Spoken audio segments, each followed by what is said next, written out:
3.2 external projects. This is project 10, and this is just a reflective video. And project 10 has kind of started to prepare me for assessment. I have been informed by my tutor that we will have a meeting. I presume it will be a group tutorial just to talk through assessment and so forth. But what I've done for Project 10 is I've put together a learning outcome grid, which has previously been used for assessment, and I've selected for learning outcomes 1 to 4, 3 lots of work from my blog in those categories to present, of which I possibly consider will fit with the learning outcomes and what is being asked, although I do feel at this stage it is a draft, so there is room for some alterations. And I think also as well, once a draft piece has been put together, I think it's very important to then return, read the course materials again, read the learning outcomes, and then just go back in and have a look what I have selected. So as of yet at this point, I have taken some consideration, but it will be interesting to see what the feedback is off my tutor.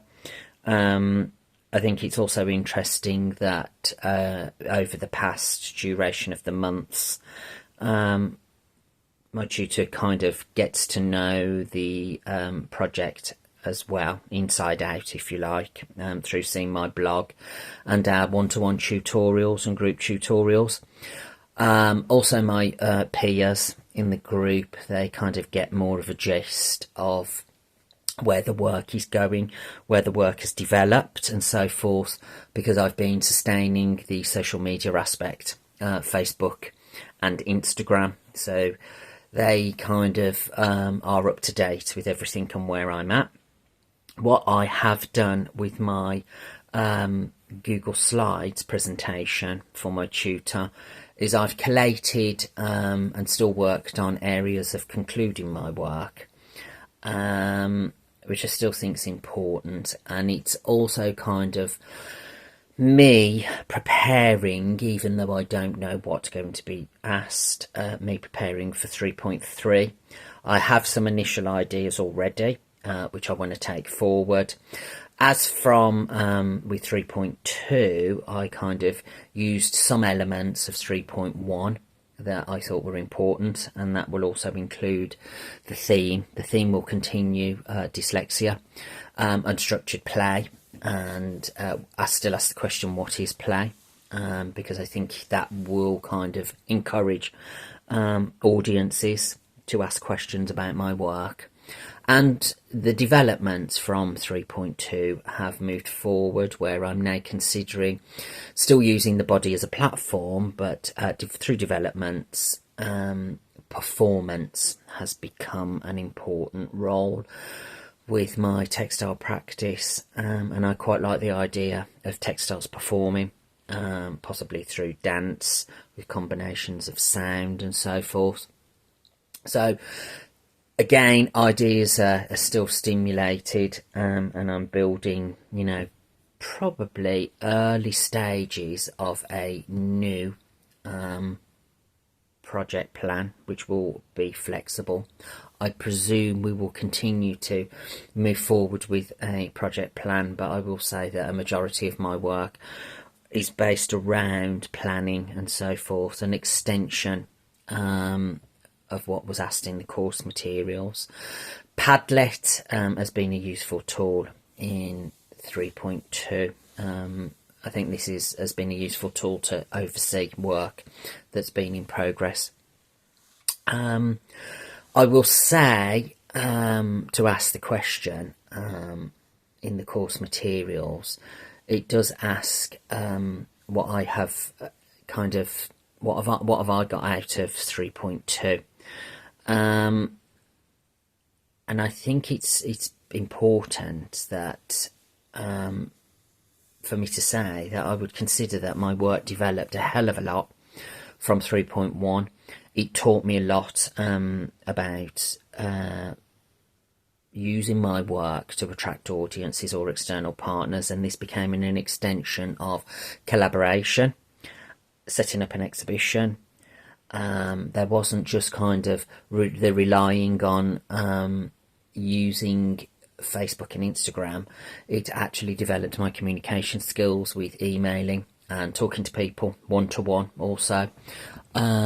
This was also apparent with my report, where I'd used email to talk to people, various candidates selected for the report. I've been able to talk to one-to-one as well, and build up specific and relevant questions which supported my practice with my knitted textiles and the theme dyslexia. So all in all, it's all kind of pieced together like a jigsaw puzzle. But I think the strongest part was actually the collaboration with Andrew Potter, having one-to-one knitting lessons, a collaboration with Henry where he kind of displayed earlier samples through movement and dance, which gave me kind of the developments for performance within my textiles. And then the big one was the 5-day exhibition, where I could actually see all of these samples and sketchbooks and pieces of work that were displayed on mannequins in a showcase within a glass cabinet, which was great to see work in a context. It was very stimulative for me, but I think it was also very stimulative for the external audience to see and be educated in a creative way about dyslexia. I also presented a personal statement which explained the work. I think the only disadvantage with, or if there was possibly more time, would have been for the audience to be able to touch and play with the textile samples. But I think this could possibly, for the future, take place if I go back to the museum to do a talk on my practice and the theme, because the theme dyslexia has come quite strong from 3.1 into 3.2, and it's definitely going to continue into 3.3. I have got some ideas, but as I say, I need to see what the course materials for 3.3 are going to be asking. But it would actually be really nice to start to make some physical pieces, some three-dimensional construction of either a garment or a textile piece that I would adapt and attach to the body, or detach and layer and so forth, and then develop the idea of the performance, which has stemmed from 3.2 through research with Darcy Bussell and the ballet. The early stages of 3.2 were okay, the sampling was okay, but I'm kind of quite grateful for how I started 3.2, because it sustained a strong bond with the research of unstructured play and asking questions of what is play through research with Cass Holman. It also gave me the incentive to possibly tour with my pieces by packing them up and taking them to different venues and different audiences. So everything on reflection of 3.2 and preparing work and starting to think about assessment has actually all been relevant, even though some of the work may not have been selected to push forward for assessment. But I personally, because dyslexia has become a personal subject, has made my textile practice a lot stronger, development wise, research wise. Contextual research has become more grounded. I'm talking and working with the subject matter that I've been become very knowledgeable about, and I think this has helped my own personal diagnosis. It's made me realise that the manner that I work, with a methodical structure and cycle, and the way that I work, where I produce too much work in sampling and so forth and too many ideas, I think that gives an insight to the dyslexic way of thinking, because it's an example of that we see things differently. Hence, that was what the title was for the 5-day exhibition. So I think 3.2 also really pushed me to work as an independent practitioner.